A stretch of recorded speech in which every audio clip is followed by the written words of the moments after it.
इसमें तीसरी एक्सरसाइज है लेवेटर स्कैपुलर स्ट्रेच। इसके लिए भी जो है पेशेंट सिटिंग पोजीशन में होगा और उसका एक हाथ कमर के पीछे, और इस एक्सरसाइज में ये होगा कि वो अपने दूसरे हाथ को जो है सर के पीछे से पकड़ेगा। ठीक है, इस एक्सरसाइज को करते हुए आपने इस बात का ध्यान रखना है कि आपका सर बिल्कुल सीधा नीचे मत जाए, बल्कि आपने हेड को थोड़ा सा टिल्ट करके फिर उसको नीचे की तरफ लेके जाना। तो 5 सेकंड 1 2 3 4 5।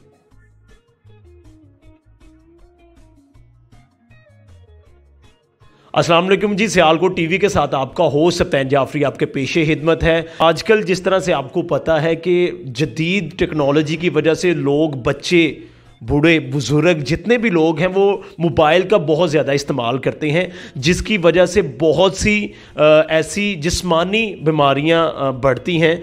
तो आज हमारे पास इस सिलसिले में मौजूद है डॉक्टर अंबर जवेद मौजूद है, जो कि लतीफ़ हॉस्पिटल में बैठती हैं और ये फिजियोथेरेपिस्ट हैं। तो इनसे आज बात करते हैं, उनसे पूछते हैं जी, ये जो जदीद टेक्नोलॉजी की वजह से, मोबाइल फ़ोन्स की वजह से या फिर कोई भी इस तरह से लैपटॉप्स की वजह से जो बीमारियां आती हैं जिस्मानी तौर पर, तो उनकी क्या मतलब निशानियां हैं? अस्सलाम वालेकुम। पहले तो मैं सियालकोट टीवी का शुक्रिया अदा करना चाहती हूँ कि उन्होंने मुझे ये मौका दिया मोबाइल फ़ोन के इस्तेमाल पे एक इंफॉर्मेटिव सेशन जो है तैयार कर सकूँ। इसमें सबसे पहले है कि मैं थोड़ा सा इसका पस मंज़र बताना चाहती हूँ। इसमें यह है कि दुनिया की 8 बिलियन कुल आबादी है, जिसमें से 6.8 बिलियन ऐसे लोग हैं जो कि मोबाइल फ़ोन इस्तेमाल करते हैं। मतलब 85% लोग जो हैं मोबाइल फ़ोन यूज़र हैं। इसमें से भी जो 18 से 34 ईयर के जो लोग हैं वो ज़्यादातर मोबाइल फ़ोन इस्तेमाल करते हैं और उनमें ही नेक पेन जो है ज़्यादातर होती है। और इसकी मेन वजह यही है कि पुअर पोस्चर, क्योंकि हम डेफिनेटली इस बात का ध्यान नहीं रखते कि हम मोबाइल फ़ोन इस्तेमाल करते हुए किस पोस्चर को इख्तियार कर रहे हैं। हम बहुत ज़्यादा अपनी नेक को झुका के या बहुत ज़्यादा कंधों को झुका के जो है मोबाइल फ़ोन इस्तेमाल करते हैं, जिसकी वजह से क्या होता है कि हमारे नेक के मसल्स पे स्ट्रेस पड़ता है, जिसकी वजह से नेक पेन होती है। अब हमारी गर्दन का मेन काम होता है कि वो हमारी जो है सर का वज़न उठाए। ठीक है, नॉर्मली हमारे सर का वज़न 5 किलोग्राम होता है, लेकिन जैसे ही हम अपनी गर्दन को आगे झुकाते चले जाते हैं तो ये वज़न बढ़ता जाता है। मुझे इसकी निशानियाँ बताइएगा कि क्या निशानियाँ हैं, इसके जो सिम्टम्स हैं वो क्या हैं? जी, सिम्टम्स की तरफ जो है, सिम्टम सबसे पहला इसका जो अलामात है जिससे हमें पता चल जाता है कि हमें टेक्स्ट नेक सिंड्रोम हो गया है, उसमें सबसे पहले ये है कि जब भी हम अपना मोबाइल फ़ोन इस्तेमाल करने के लिए अपने गर्दन को झुकाएंगे तो हमारे जो नेक है उसमें शार्प पेन होगी। ठीक है, बहुत तेज़ तरह की जो है अनबियरेबल पेन होगी। सेकंड सिम्टम इसका ये है कि बहुत से पेशेंट इस बात की शिकायत करते हैं कि उनकी गर्दन जो है अकड़ी रहती है।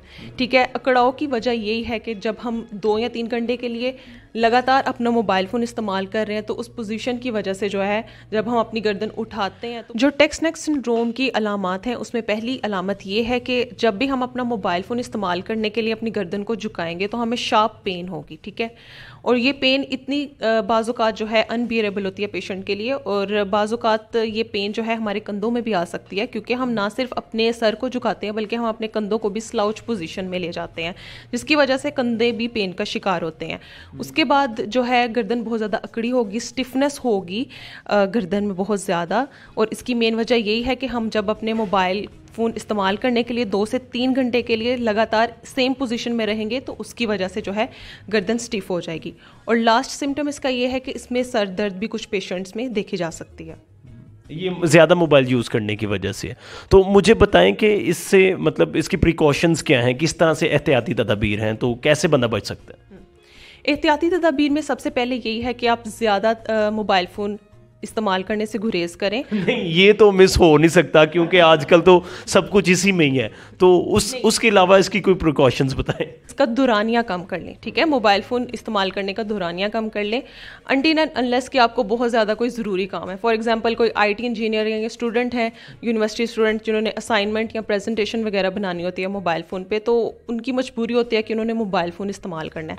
तो उस केस में ये है कि आप 20 मिनट तक मोबाइल फ़ोन इस्तेमाल करें, उसके बाद 4 से 5 मिनट का ब्रेक लें। ठीक है, उसमें आप नेक की स्ट्रेचेस कर सकते हैं। उसके अलावा कुछ पोजीशन हैं जो कि उन्हीं पोजीशन में आपको मोबाइल फ़ोन इस्तेमाल करना चाहिए। ठीक है, सबसे पहले तो कुछ ऐसी पोजीशंस हैं जिसमें हमें मोबाइल फ़ोन बिल्कुल भी इस्तेमाल करना नहीं चाहिए। ठीक है, इसमें यह है कि आपने बहुत ज़्यादा गर्दन को झुका के मोबाइल फ़ोन इस्तेमाल नहीं करना है। ठीक है, जब भी आप घर में मोबाइल फ़ोन इस्तेमाल करते हैं तो इस तरह की आर्म रेस्ट वाली चेयर को प्रेफर करें मोबाइल फ़ोन इस्तेमाल करने के लिए, ठीक है। और अपनी कोहनियों को अपने आर्म रेस्ट पर रखें और उसके बाद अपना मोबाइल फ़ोन जो है इस तरह से अपना जो है आई लेवल पर अपने मोबाइल फ़ोन की स्क्रीन रखें और मोबाइल फ़ोन इस तरह से आप इस्तेमाल करें। नहीं तो मिस वो इसकी वजह से थोड़ा सा आइज़ का भी तो इशू होता है ना, तो अगर आप पास रखेंगे उसमें आइज़ को इफेक्ट नहीं होगा? आइज़ तो इफ़ेक्ट होती हैं, वो अगर आप बेशक नीचे देख के भी फ़ोन यूज़ करेंगे या यहाँ रख के भी करेंगे तो आइज़ तो इफ़ेक्ट होंगी, लेकिन अगर आपको बहुत ज़्यादा ज़रूरी है मोबाइल फ़ोन इस्तेमाल करना तो आप इसको आई लेवल पर रखें ताकि आपकी गर्दन को नीचे ना झुकना पड़े, क्योंकि आप जब गर्दन नीचे झुकाते हैं तो आपके मसल्स को बहुत ज़्यादा स्ट्रेस पड़ता है, उस पर टेंशन पड़ती है जिसकी वजह से गर्दन में पेन निकल आती है, ठीक है। सेकंड पोजीशन इसके लिए ये है कि अगर आप काउच या बेड पे मोबाइल फ़ोन इस्तेमाल करने जाते हैं तो अपने गोद में 2 या 3 तकिए रख लें ताकि आपकी जो कोहनी है और आपका ये जो मोबाइल फ़ोन है ये आपके आई लेवल पर आ जाए ताकि आपकी गर्दन ना झुके। किसी को शोल्डर की पेन है या फिर तो उसके लिए कोई एक्सरसाइज भी तो होती है ना, तो मुझे एक्सरसाइज बता दीजिएगा कि कौन सी एक्सरसाइज करनी चाहिए। जी, इसमें बहुत सारी एक्सरसाइजेज होती हैं लेकिन मैं 4 मेन एक्सरसाइजेज बताऊंगी जो कि बहुत ज़्यादा मौसर होती हैं और ये वर्जिशें खुद मैंने जो है पेशेंट्स में करवा के देखी हैं और ये बहुत ज़्यादा इफेक्टिव है। इसमें सबसे पहली एक्सरसाइज है जिसको हम चिन टक कहते हैं। ये एक्सरसाइज क्या है? चिन टक? जी, चिन टक मतलब कि चिन को अंदर की तरफ लेके जाना, ठीक है। इसके लिए जो है पेशेंट सिटिंग पोजीशन में होगा और उसके बाद उसकी 2 उंगलियां वो अपनी चिन पे रखेगा और अपनी उंगलियों से अपनी जो है चिन को अंदर की तरफ लेके जाएगा, अपनी गर्दन को अंदर की तरफ लेके जाएगा, ठीक है। नहीं, अंदर की तरफ, ठीक है। उंगलियां आप रखें कि आपका सर नीचे की तरफ ना हो और ना ही ऊपर की तरफ हो, बल्कि बिल्कुल सीधा सर रख के गर्दन को पीछे लेके जाना।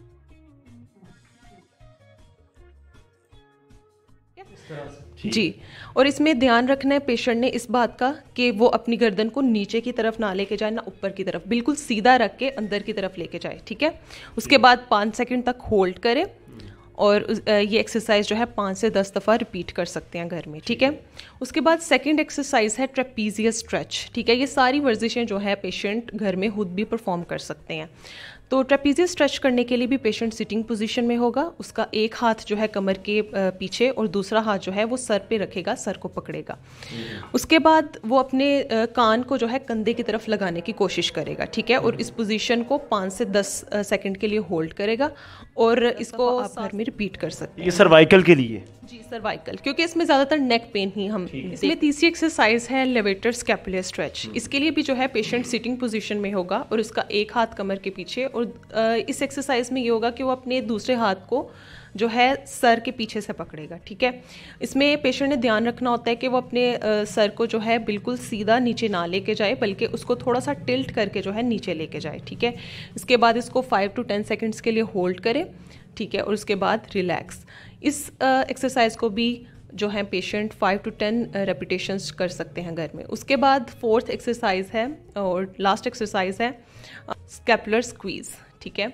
ये एक्सरसाइज भी जो है पेशेंट घर में इजीली परफॉर्म कर सकते हैं। आप किसी भी चेयर या स्टूल पे जो है बैठ के इसको परफॉर्म कर सकते हैं। इसके लिए जो है पेशेंट अपने दोनों हाथों से मुट्ठियाँ बनाएगा और उसके लिए जो है कोहनी जो है 90 डिग्री के एंगल पे से, ठीक है। उसके बाद वो अपनी दोनों कोहनियों को पीछे लेके जाएगा और इस पोजीशन को 5 to 10 सेकंड के लिए होल्ड करेगा। और इस एक्सरसाइज को भी जो है 5